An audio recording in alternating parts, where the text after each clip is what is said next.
அதிமுக ஒரு ஊழல் கட்சி, திமுக ஒரு தீய சக்தி அப்படின்னு விஜய் விமர்சனம் வச்சிருக்காரு. 2026 காலம் சூடு பிடிச்சிருச்சு அப்படின்னு தான் சொல்லணும்.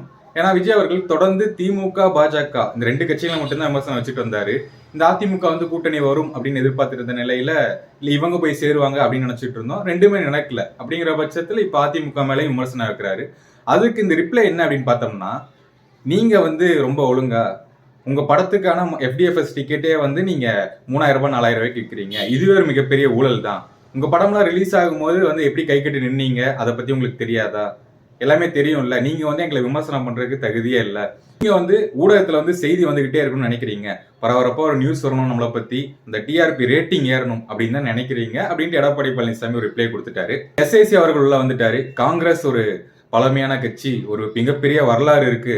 நீங்க தாவேக்கால சேரணும். நீங்க சேர்ந்தீங்கன்னா உங்க வரலாறு மறுபடியும் மீண்டும் எழுந்து வரும். உங்களுக்கான பவர் கண்டிப்பா கிடைக்கும் அப்படின்னு SIC சொன்னாரு.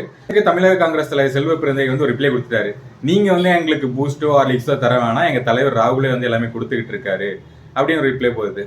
தாவேக்காக்கு எந்த கட்சியும் கூட்டணி வரல, இவங்களும் யாருப்படி கூட்டணி போகாத பட்சத்துல இப்ப 234 தொகுதிகளுக்கும் வேட்பாளர்கள் போடுற வேலையில இருக்காங்க. முதல் 50 வேட்பாளர்கள் ரெடி பண்றதுக்காக ஒரு தகவல் வந்திருக்கு. தாவேக்கா தனித்து நின்றால் 234 தொகுதிகளில் எவ்வளவு % வரும், எவ்வளவு வேட்பாளர்கள் ஜெயிப்பாங்க அப்படிங்கிற விஷயத்த கமெண்ட் பாக்ஸ்ல கமெண்ட் பண்ணுங்க, நம்ம பேசலாம். தேங்க்யூ.